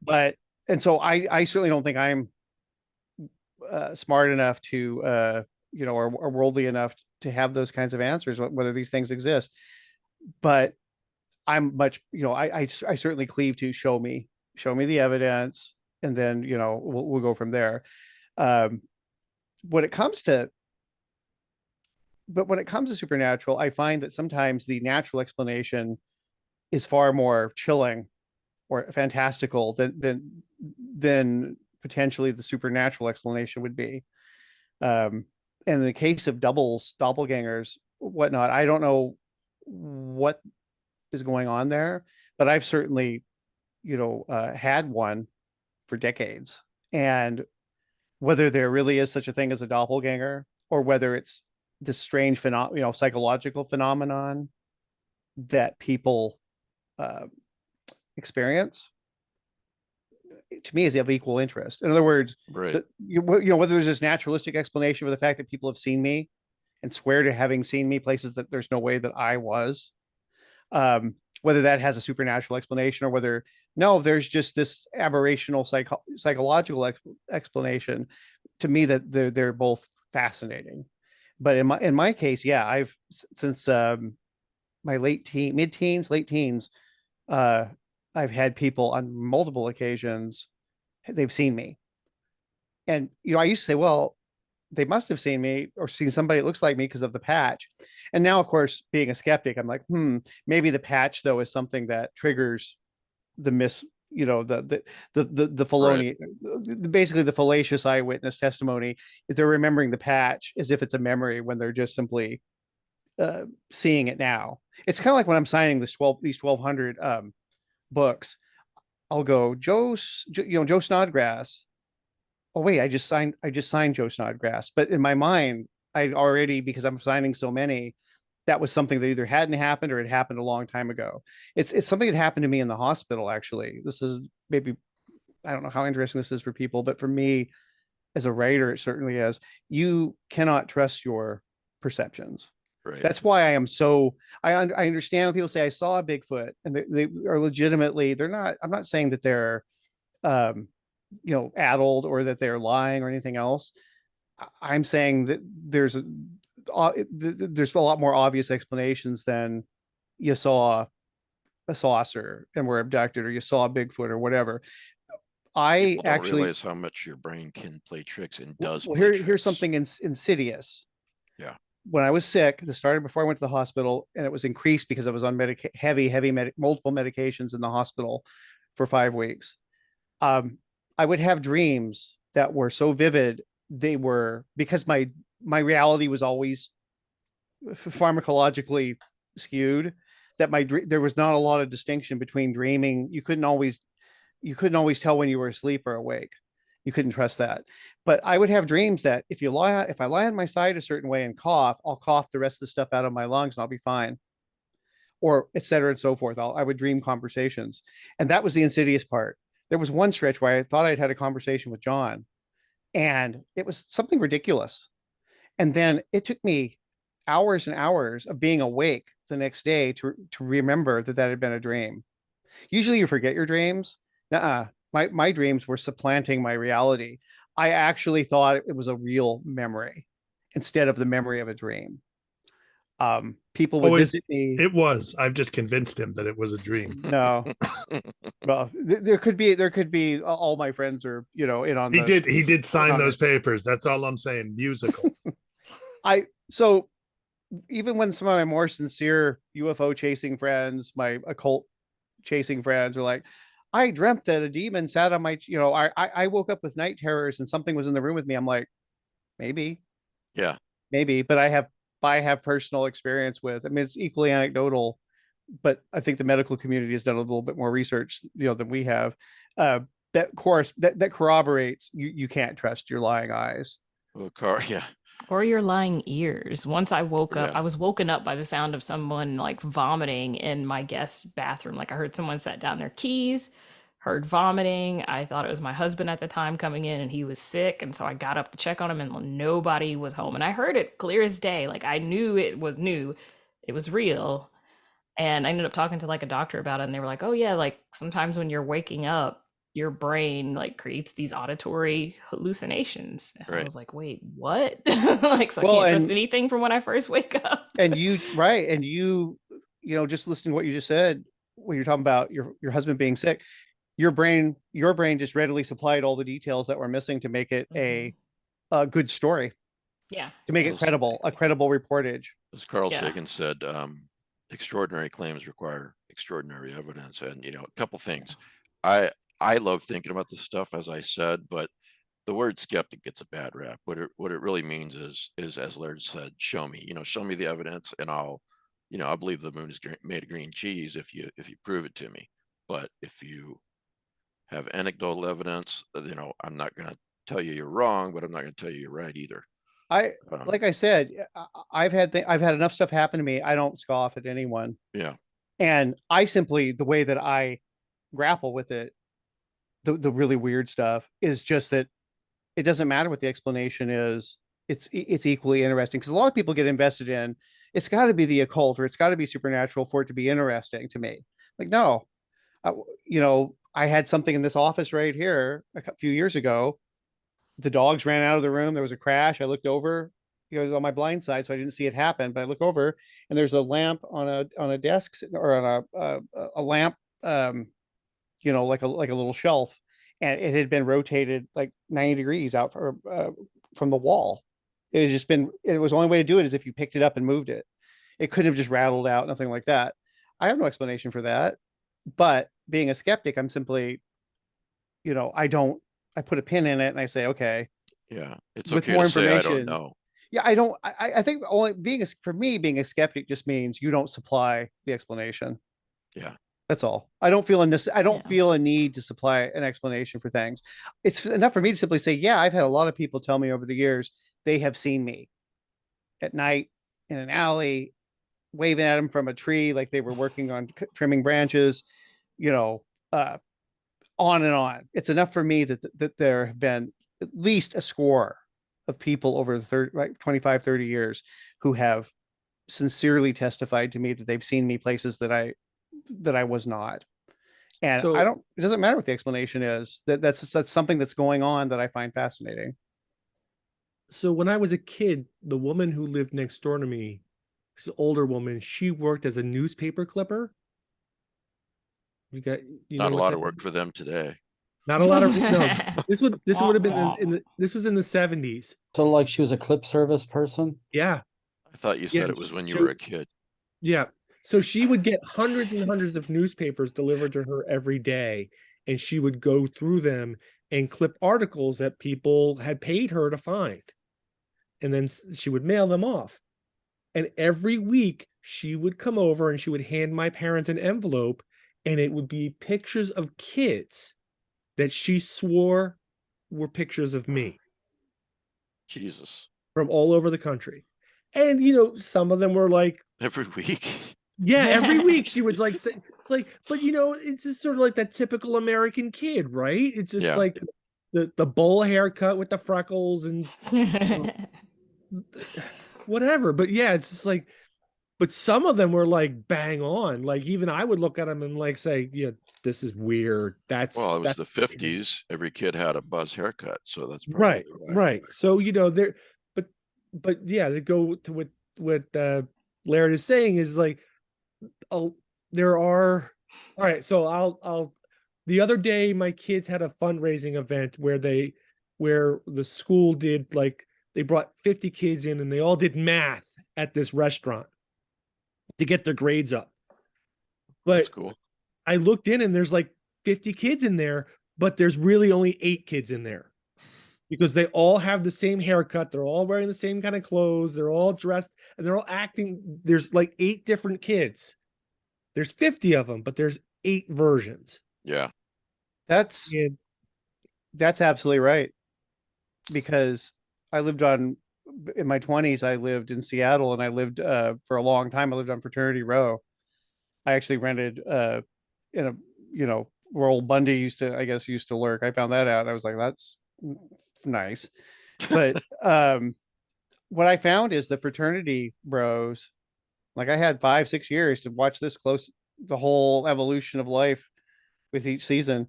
There were like 3 to 5 different fraternity bros. You could even just boil it down to large, medium, and small. But they had it was more variation than that. But I was blown away by, even though it's the haircut and all, and how they dress, but there were certain types, and they all had, it was very uniform. It's kind of fascinating. We talk a lot about archetypes, but as examples in literature, but they're out there in the real world. There are people who have found that a certain style and lifestyle and an image works, and they adapt to it. That's right. And the last thing I'll say about all this is what Laird was saying about the natural explanation can be just as chilling, if not more so. Laird did for my Patreons, Laird did so we were talking on the phone one day, and so I asked him, and he did it on a Patreon podcast talking about, I guess you'd call it, for lack of a better phrase, strange but true things that have happened to him. And in particular, one story that he told me, it springs to mind as a great example. I won't tell it here, but check it out if you want, if you're a Patreon.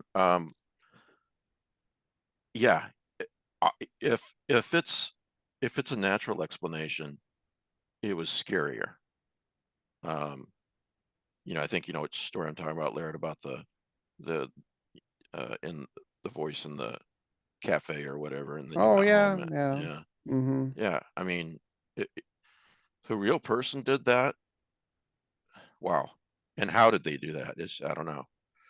So anyway, very entertaining. I don't know, whatever, 90 minutes. DeBronzo, you got a question?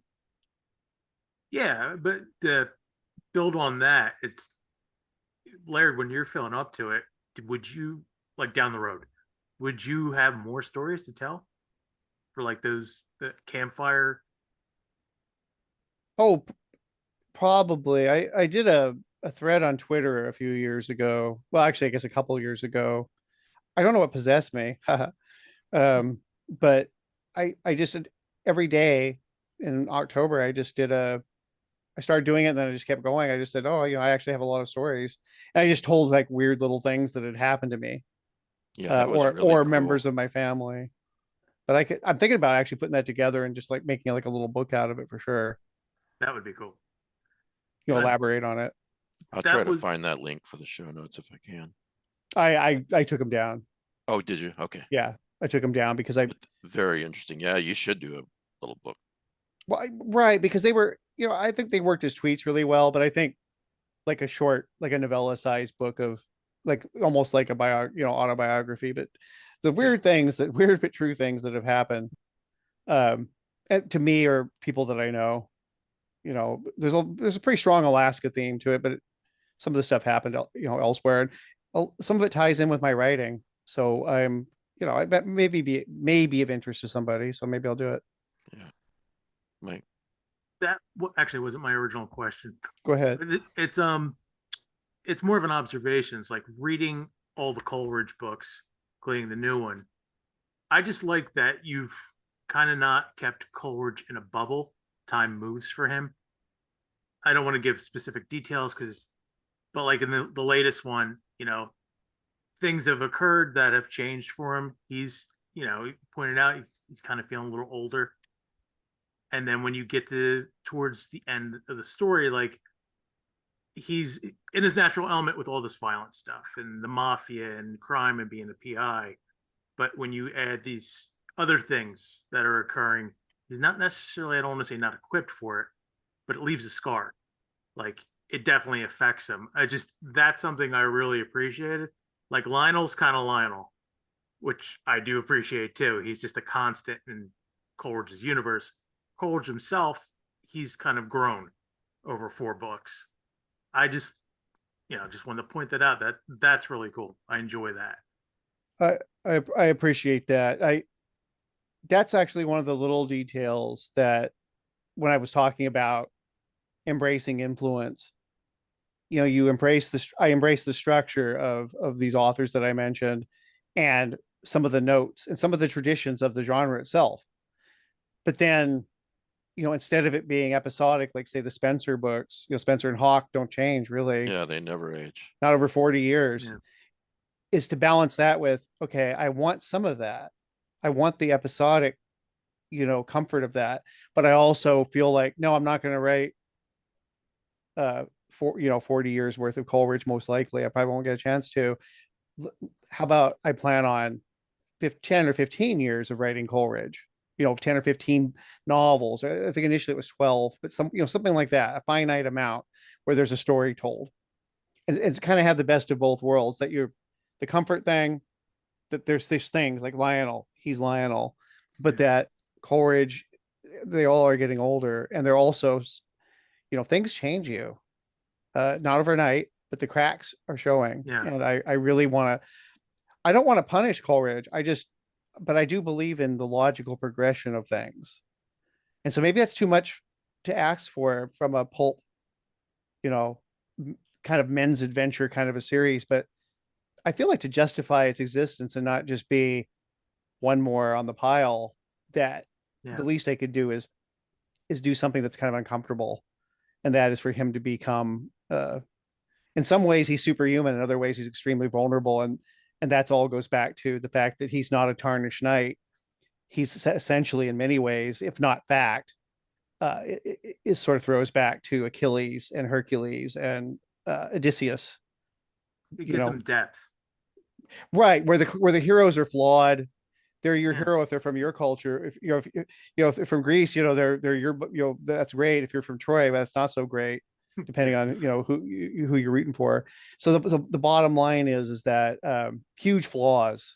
Beowulf, that he embodies those types of archetypes, not so much Sam Spade or Hammer or Spencer, even though it goes through that filter. You know, it is comforting in a sense to read too, if you're our age and things are starting to go south because you're getting older or because you got sick or whatnot. And then you're like, oh, you know, even Coleridge is dealing with this shit. That's right. So, so yeah. One of the, I'm a big Nero Wolfe fan. But one of the problems with those books is that they span 40 years and the characters never change. You know, from they're the same from post-war 1934 through the post-war years, right up through 1975. And you know, one of the characters, Archie, has a love interest that he's gonna marry someday. Right. You know, 30 years later, they're still not married. That's quite the engagement. Right? She And but hasn't they're dumped still him going yet. out dancing every Thursday night. You know, it just Yeah, that's one of the things I like about the Matthew Scudder books too. You know, he starts off in the 70s as an alcoholic and, you know, he gets old. Right. So Yeah, I mean, you just have finite choices when you write about a character or characters over time. And I don't think there's any necessarily, I don't want to valorize, oh, well, they get old and they die type of thing. It's just what I'm, you know, it's what I decided to go with that they're not in a bubble, but I could have easily justified keeping them in a bubble and doing it that way. For me though, I felt my contribution would be stronger if I just had life leave a mark on him as time went on. anyone else have questions for Laird? I just one quick one. Yes, please, Mike. I know that you said earlier, like the first 3 books, you didn't know if you were going to go on with them or not. And then, you know, now Coleridge is somewhere else. Sorry, my dog's just scratching to get in. In your head, do you envision where Coleridge is going to wind up down the road? Or as you know, you have an idea like, okay, this was his beginning, this is his end? Or is everything like, as it's going along, it's being created? Well, a lot's being created just because that's how I write. I have a tendency to let events sort of unfold and then go and then mold them, you know, as I see fit. But I've always had an ending, like I understand where this is going. So it was just a matter of whether I was going to be able to be, you know, it would be practical for me because I write to stay, you know, to earn money. So I can't just indulge myself with writing Coleridge stories if they don't bring you know any money in. But I think that I'm in a good place with that now. And if I can write a few of these, you'll see an arc. Okay. And I've had that arc planned out for a long time. The details are a little vague, but I know, I would say 90%, 95% exactly what happens to him. I'll have the link in the show notes to the book. But the audio edition of this show will be out on Tuesday. So if you're listening to the audio, it's already out. If you're listening live later on Sunday, sort of live, or you know, before then, you go ahead and pre-order. This is a independent press. You're helping the press when you pre-order because it gives them, they've done very well with pre-orders on this book, but the more the better. It really helps the press and it really helps the author. So yeah, please do that. And it'll, if you're a Kindle user, it'll drop in your Kindle on May the 16th. And if not, I'm not sure how it works for print, if it gets mailed out or if it arrives about the publication day or not, but you'll get it pretty quickly. Anyway, my point is that pre-orders are really important to any press, especially small press, independent press. So, yep. So yeah. So thanks, Laird. Thanks for talking about it. No, Absolutely. Really nice to see all you guys again. I'm just sitting here enjoying that. I can talk to you guys, and that's a good feeling. And yeah, please, you know, obviously it helps me, but Doug's got Bad Hand Books is a good cause. It's a good, you know, they're one of the good ones, and I think, you know, if they get a chance, they're going to bring out a lot of interesting stuff over the next few years. I think, I'm ordering books from him. So I think Doug's really got a vision for this, and Yeah. he made a plea on Twitter a couple weeks ago. It's do or die, for this press. I really need you guys to order books, and he's publishing really wonderful books to order. So it's a win-win. Yeah. So now I'll just say for us fans out there, it is wonderful to see you upright, talking, smiling, writing, to hear your voice. This is all just great. Everything else is gravy. Thank you so much. I just want to say, I look at this as I don't want to be melodramatic, but this is what I look at this as a second chance. I realized I was going to make it out. I couldn't wait to get home and recover enough to start writing again. Because like I said, that was my big regret. I wasn't going to be able to write anymore or finish the things I'd started. And so I want to thank everybody because with all your support, obviously I had to live, but with all your support, you really make it a much easier job for me to summon the emotional energy to get back in, into the swing of writing and do the hard work. One of the things we talked about in the hospital, Laird, was the GoFundMe, and we were talking about the fact that I said what these people want, they want you to have the wherewithal to take care of your bills and to live, and you're in the hospital, don't worry about financials too. It just makes it 3 times 10 times as hard. But what they really want, besides to see you obviously up and alive and well, is you're paying them back by the wonderful books over the next couple of decades. That's what they want. That's why they did it, and they love your writing and they want to see more of it. No, and that really was heartening to me. I mean, it's really hard to articulate it, but hearing those letters and notes and emails and whatnot, that people really, wanted to see more work from me and that my work had meant something. Yeah, I think it really has hastened my recovery, and I just can't thank everybody enough because I'm driven to write no matter what.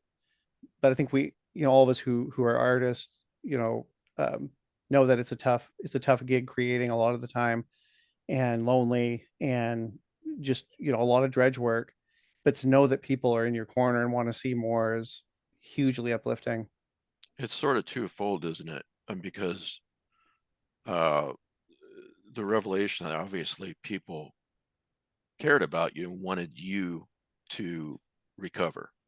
That's heartening, but also heartening that, as you said, they want to see more of your work. I mean, it's not just you that matters. It's also what you are doing and creating that matters. Right. Both of those things matter. Right. That's why I say, I mean, you do this alone, but you're never alone. When you're, in the publishing business, you're never alone. It's always a team effort. And I feel like the community really gave me a lot of energy and love and support that is tangible. So thank you all very much. So we're only going to talk about a couple more things and then wrap up. So I don't want to keep you if you're tired, but you're also welcome to stay. So obviously. No, I'll hang out with you. So the first thing I want to talk about is Dracula Daily.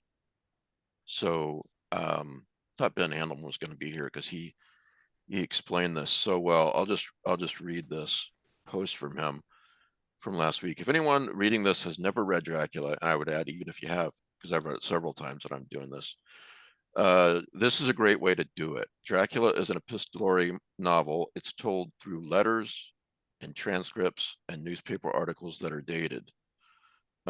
Dated is the important part. Starts on May the 3rd, if I remember right. So what Dracula Daily does is email you those parts of the story on the day that they take place. On May 17th, for example, you get emailed all the entries from that day. It's a really fun way to read the book. And none of the sections are particularly long, so if the length was ever a challenge for you, this will help make it more digestible. The best part yet, we will all be doing it as a group and talking about it. So you get to do it as a fun exercise, like a fancy book club. little shit where we make fun of Mike for being old enough to remember Dracula as a real person. I didn't have to read that part, but I did. Ben, thanks, summarized this better than I would have, so I just wanted to read that. And yeah, that's what, yeah. And we're gonna have the Dracula Daily person on the show next week, confirmed. Thanks to Right. Tanya, my new co-panelist. So yeah, thanks, Tanya. You're welcome. So this is actually quite fun. I'm doing it too. It's been ages since I read the book. yeah, and you're also adding. Are you doing it in the on the message board or just? No. I could move them over, but I've just sort of been doing it for our little group. If I come across a word I don't know, or like, he refers to this person who is the founder of Hungary. Right. So You're just doing. You're looking up tidbits and putting them in there for our benefit, which I think is really cool. I think you should put it on the message board. And like the latest one is May 12th, where Dracula's crawling down the side of the castle, and you include a really cool picture of that. Yeah, that was might have been in the Centipede Press edition. I'm not sure, but it looks like the same artist.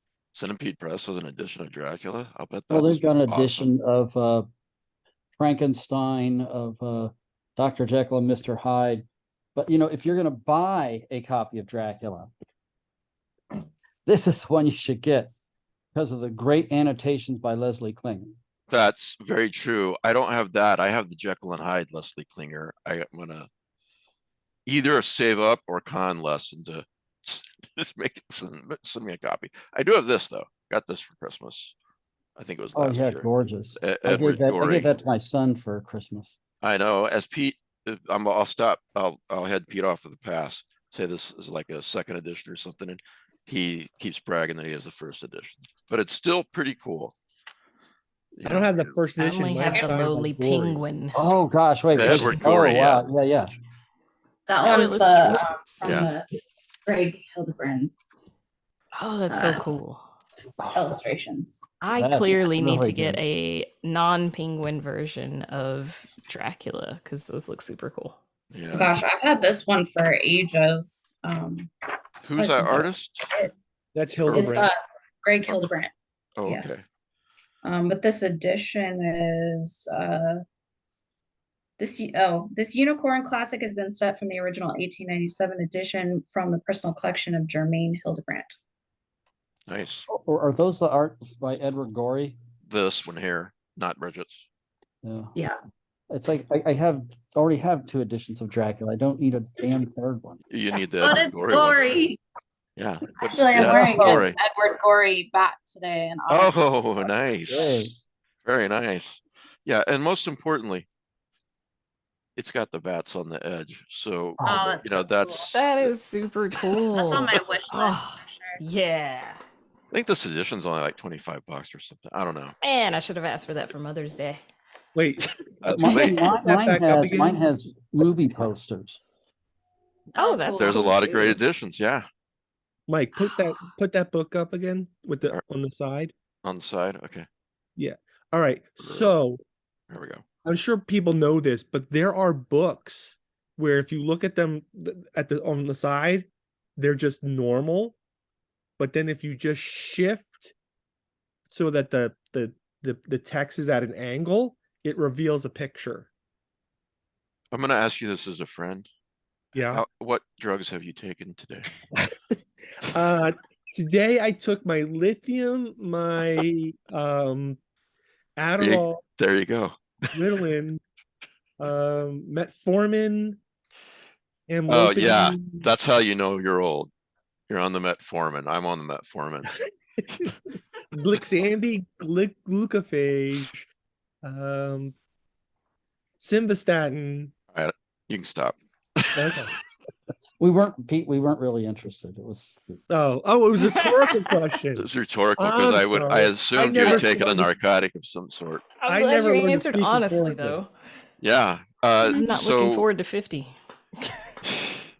poor you. you were Welcome so to the young. party, pal. You and Bridget both. Wow. Yeah, Bridget just had her 29th birthday on Friday. You're hilarious. For the 30th time. Yes. It wasn't for the 30th time. I'm not gonna say how many times it was on I air. just pulled that number out of my. You know Yeah. what? I'm okay with being old and wise, so you just shush All it. right. All right. Well, you Oh. do not look 67 at all. In that case. What was I gonna say? Oh, what's the name of the person who does this, Tanya? Because they're gonna be on the show next Sunday. Tal Minear is one of the creators. Yeah, I do have a guest regarding next Sunday, Dracula. which is hang on. Leo Kirkland. Oh, it's Premier Muhammad. Mhm. So if you're familiar with our work, Wait, but the one who will be come back for us, Premium Muhammad? Yeah. I'm and reading the right Rising. now. I'm reading that right now. Yeah, I sent it to you. No, you didn't. That's I how you bought it. Oh, you did? Okay, well then.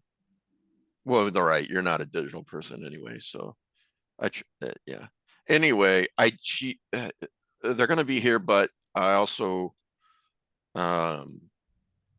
did want to get Tal in as soon as possible because we're near the beginning of reading Dracula, in the year.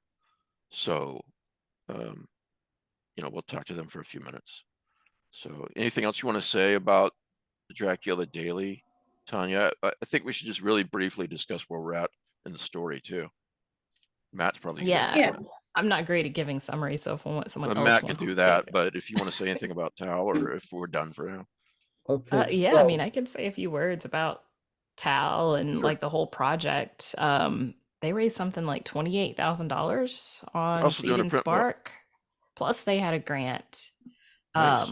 So they've got enough money to actually do a really good production out of this. But I will say that my favorite episode so far has been the bonus episode where they're interviewing these people who live with vampires, quote unquote.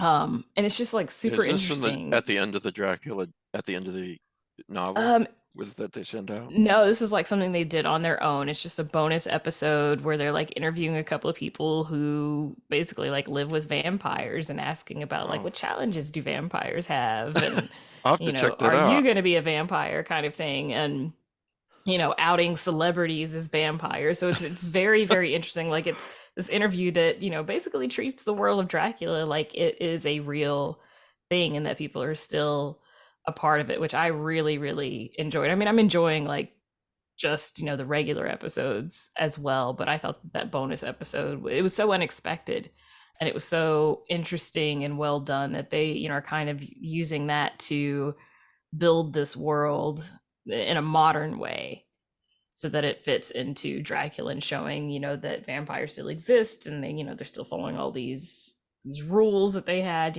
back when this book was written and things like that.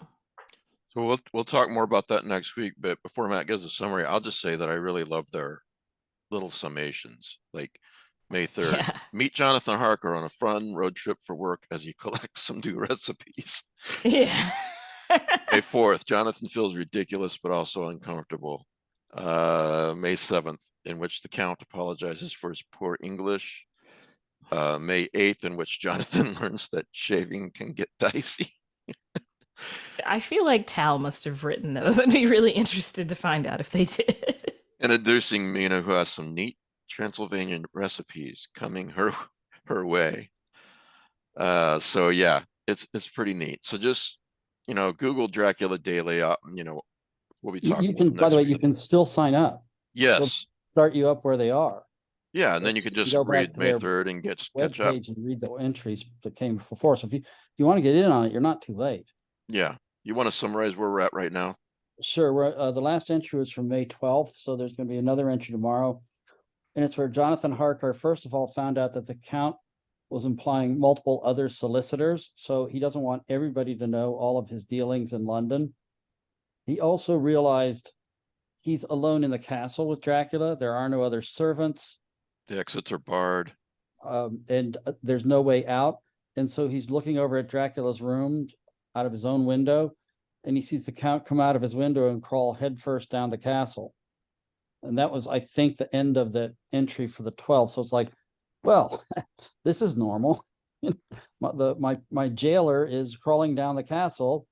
And oh, by the way, he's the one who could communicate with wolves. So you know, Yeah, I movies don't, and I that don't have think been taken the job. when you read it, I don't think you can overemphasize how scary it was for readers, you know, when they first read this. And if you get yourself in the mindset of it, you know, it still can be. I mean, Dracula crawling face first down the castle, you know, that's when Jonathan learns that, geez, what, you know, this is some kind of supernatural creature. And you know, Yeah. this is like right in the heart of the Gothic tradition of horror. Like now we're a century past that, and we're thinking about like cosmic horror, you know, we're not human centric, but here it's like the height of horror, the scariest thing to people was a corrupted human soul. So like a ghost, a revenant, a werewolf, but this is a vampire, it's another corrupted human soul, and an actual figure from history. So I think it must have added to the chill factor. Yeah. I'm also wondering about, you know, so as a novel in letters and what epistolary novel, Right.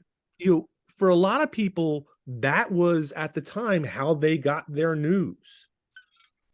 That, you know, so that people would write letters, and so you would find out about family events or events in other countries days, weeks, months later.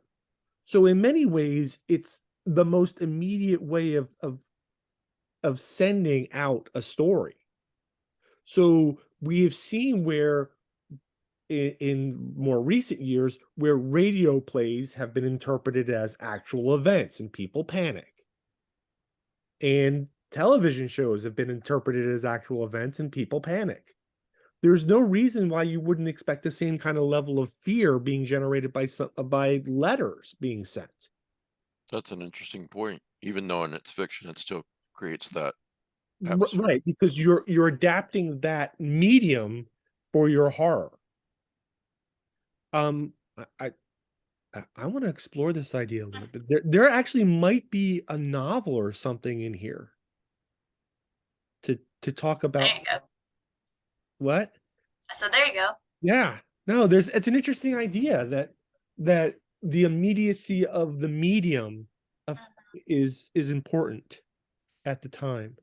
And in Amina's journal entry, or it might be her letter to Lucy, she talks about she received the first letter from Jonathan, you know, all is well, you know, he's going on his trip. It's delayed. Yeah. I don't know still- what It he's almost going through right creates now. like a Schrodinger's cat effect of like, well, because by the time we get the letter, who knows if what's happened to that Right. person. That's a good point. I still want to see that. Like, I want to see the story from the point of view of the guys that employ Harker. They're like, yeah, we're really glad we sent him on this trip. Yeah. We So dodged a bullet on we're that one. gonna it'd be like Office Space. We're gonna need you to go to Hungary. Yeah. That'd be great. That'd be great. If you could just, and I'm picturing the Count now. If you could just stay another month, that'd be great. Yes. Yeah, you know, the Count says, you know, basically, I forget which date it is. Can you stay another month? And Jonathan's like, oh, fuck. And the Count's like, but your employer said you have to do everything I want. So, you know, he actually points that out to Harker. And Harker's like, oh, God, I guess you're right. So It was that moment he knew. that's right. Not done. And then it all fell apart. Why did I have to be a lawyer, Mom? And then there's got to be something at the end where his employers are like, "Oh, you're back."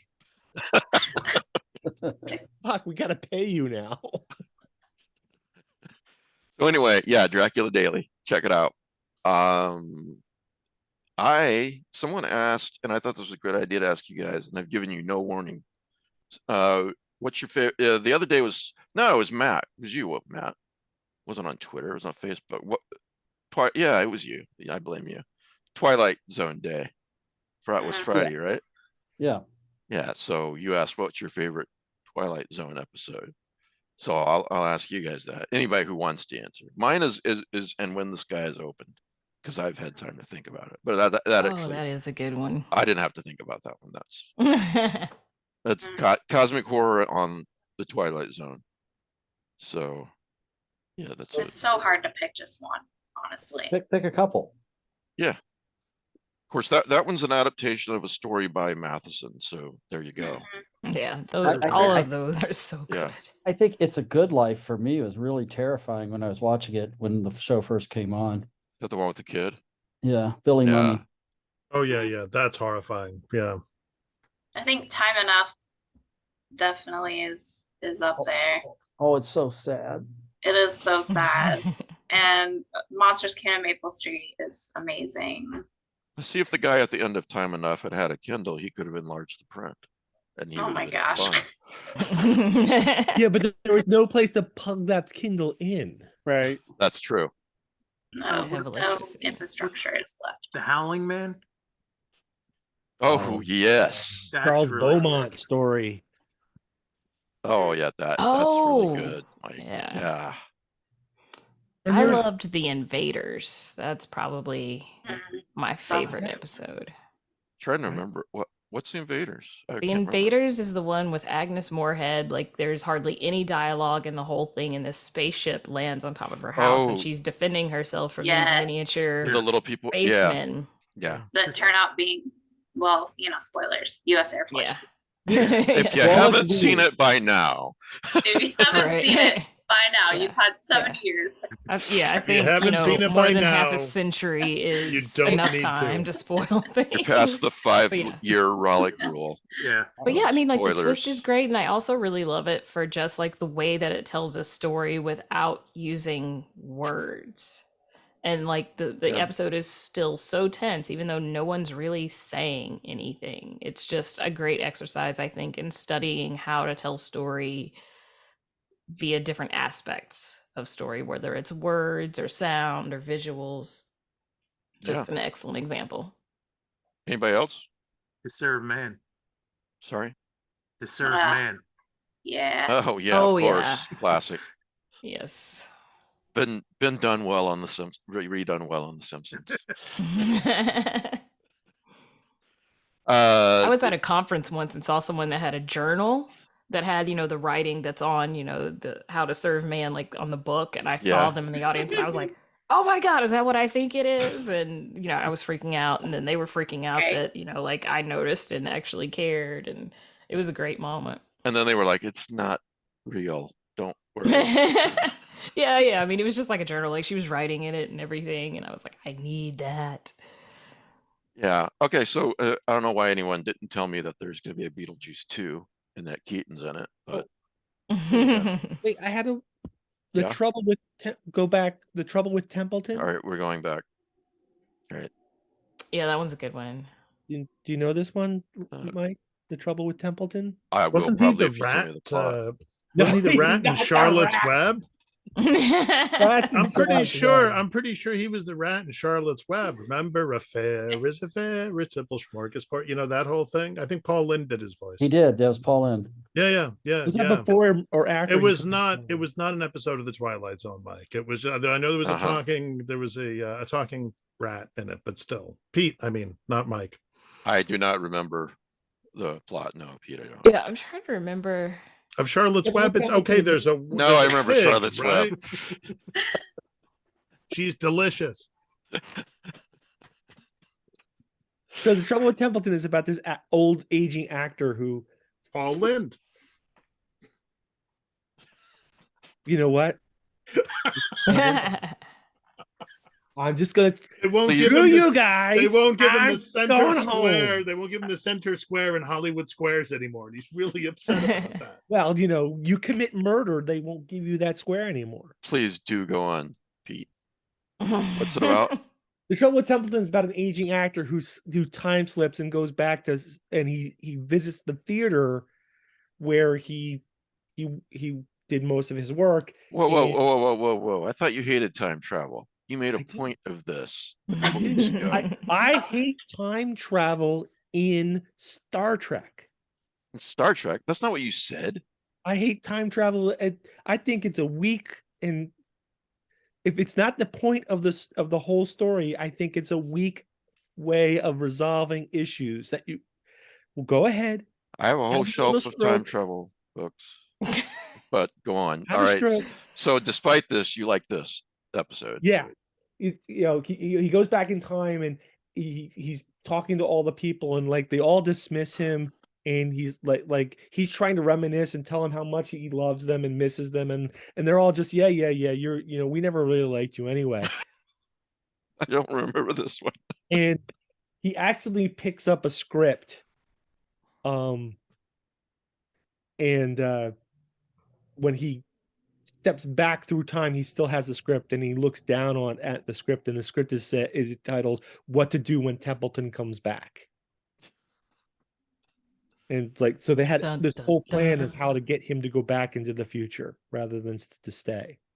I'm gonna have to watch that one. Doesn't ring a bell. But it sort of Yeah. implies that there's a bigger thing going on with him than just he happened to slip through time. But that there I can had to see be why you some like it. reason forward. Yeah. All right. Cool. Anyway, Yeah. and Well, Beetlejuice sequel. Michael Keaton, that's all I had to say about it. the best Batman ever. Yeah. Yeah. I have no idea how good this Flash movie is going to be, but Michael Yeah, Keaton. Adam West is rolling in his grave. Can you remember when Michael Keaton was announced as Batman and everybody said it was going to be horrible? I also remember Adam West going, I didn't even get a phone call. Well, yeah. Sorry. Michael Keaton's a really good actor. Yeah, but yeah, everybody- everyone was like, Mr. Mom is going to play Batman. Yeah. So, All right. and now he's the Batman for a generation. Our So, yeah, generation. I'm The looking old forward to it. generation. Yeah. The what was that medication generation? So anyway, Well, yeah, the metformin generation. So just to like, tie it all together, I hear a rumor that they're making a musical of the Dracula puppets in Forgetting Senator Marshall. They're making it a reality. Yes. Really? I'll be in my bunk. Yeah, I'm not sure if I like it or not. Like, I'm still trying to decide. Yeah. Anyway, everyone, thanks for watching and listening to you guys. Thanks for being here. And Laird, especially, thanks for being here and talking about your new book. I appreciate being on. Coming out on Tuesday, the Wind Began to Howl. Yeah, we'll do the prize. I'll have that link in the show notes, so you don't have to Google it. Just click the link and buy the book. Matt, If you want a chance to win our prize, which is volume 1 of Descender, send an email to easyandprices@gmail.com, put Descender in the subject heading. We'll be drawing a winner, sometime probably towards the end of June, and maybe it'll be you. okay, thanks guys for being here. Thanks everybody for listening.